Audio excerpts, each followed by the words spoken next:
Here's a video on installing the Jeep Products WK2 transmission skid plate. So here's the plate. It comes with 3 bolts with hardware, nut, bigger washer, some anti-seize, a couple stickers, towel. The plate itself, you can see, is 0.13 inches thick, so it's pretty sturdy. A lot better than the plastic one that's on there. So let's get taken off the skid plates and the old plastic guard. First, take off the transfer case skid plate if you have one. This 1, 2, 3, and 4 bolts up here are 17 millimeter. Over here on the passenger side, we've got a 15 and a sunk 15 up here. Just set it lightly on the transmission jack. I just have this sitting here loose, so I don't have to worry about dropping the plate on me. I also have it in off-road too. I didn't bother to jack it up. It seemed like it would be fine. So let's pull those off. Quick correction on that. That's not a bolt you need to remove. You just got to remove the one up in here. So that drops out.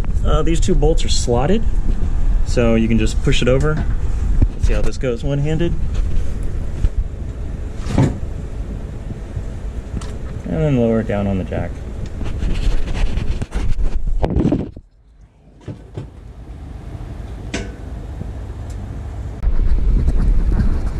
Next, we're going to remove the transmission plate. We've got 1, 2, and then 3, 4 bolts up here. At the front, they're 13 millimeter, so we'll go ahead and pop those off.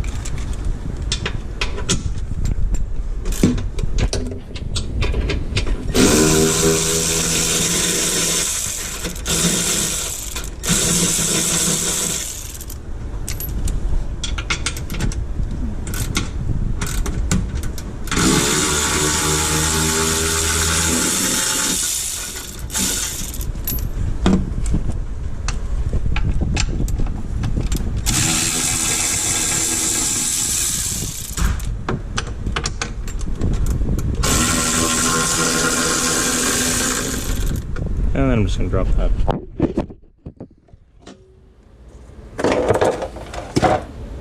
And black light. Next, I'm going to raise the transmission plate up with the jack. You can see here the transmission plate goes underneath the front factory skid plate.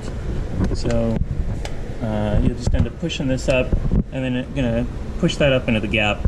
It might be easier to loosen that one so you got a bit of adjustment, but I think it's going to be fine.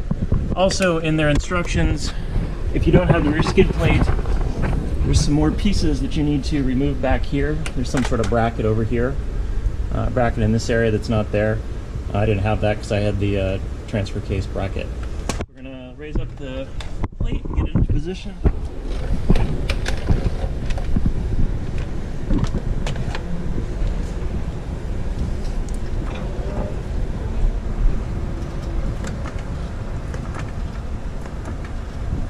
You kind of see it just smushes up there. Now I'm going to have to ship this thing back and forth to get the bolts to make sure they line up inside that hole, the 2 in the front. So I'm going to work on that. And until you're using these are the 13 millimeter bolts in the kit. I'll put a little anti-seize on it. So I've got the front 2 bolts in. I have them in light. They're not tight. I ended up taking the jack and putting it on the front skid plate to press up against that. That makes this piece nice and easy. It's got some adjustment to move around. Next, I'm going to do this back corner. So you can see up here, you have this gap and there's a hole up in there. So what you need to do is take one of the bolts supplied, put the washer on the top, and then lock it down with this nut.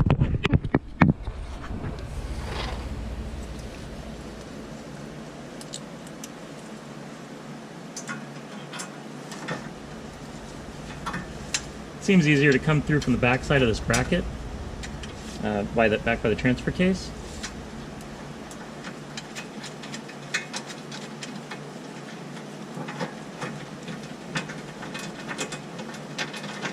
Run it down by hand until it's snug. And that's it for the passenger rear corner. For the driver's side rear, the transfer case, the front of the transfer case bracket here goes into this slot that holds the driver's rear bolt for the transmission plate. So you need to get this in place and raise it up. Also, the 2 bolts that were out here that were slotted, that you slid into, you're gonna have to remove those completely. There's not enough adjustment on that piece to get it to fit. So let's raise that up into place.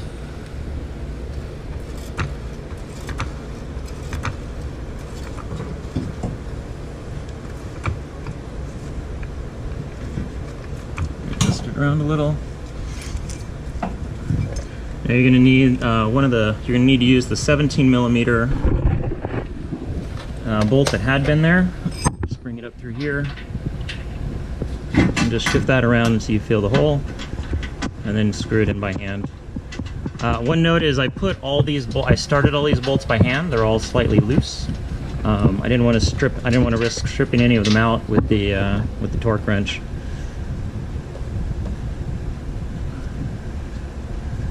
So now that that's started, just going to walk around the whole skid plate and put the rest of the bolts back on.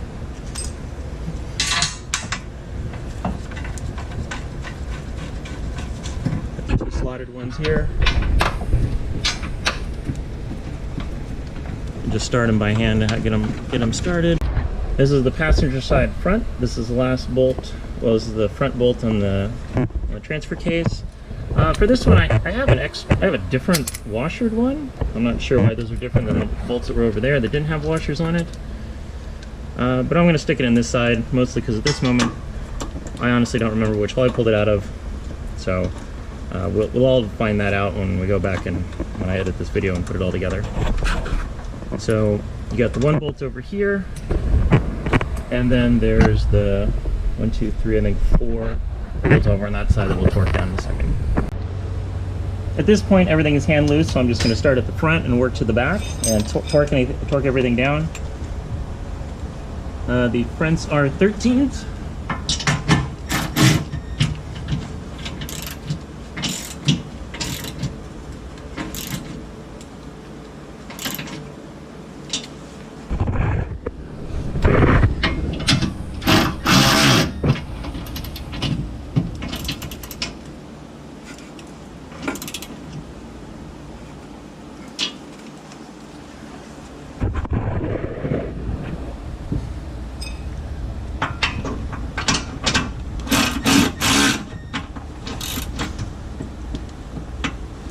For this back one, there's a nut on top, so you're gonna have to get on top of it with a 13 millimeter. After you get the passenger rear transmission pan bolt, you've got 1, 2, 3, 4 transfer case bolts to get.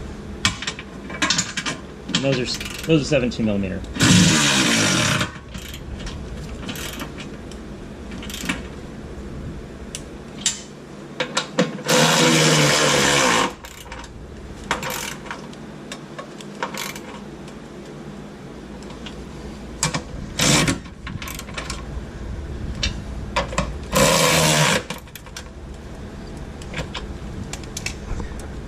These 4 bolts of 17s are pretty sturdy bolts, and they go into what you can feel are some pretty good PEM nuts probably. So you can torque those down harder. I'd say those are probably about 50 foot-pounds, while the front ones are probably in the 20s, but check and see if Chief Products has anything else, has any info on it. And that's the end of it. That's your installed, much better than plastic transmission skid plate. And what we'll have left is 1 plastic skid plate, and then the 2 long bolts, 2 short bolts that came out of the corners of it. Thanks for watching.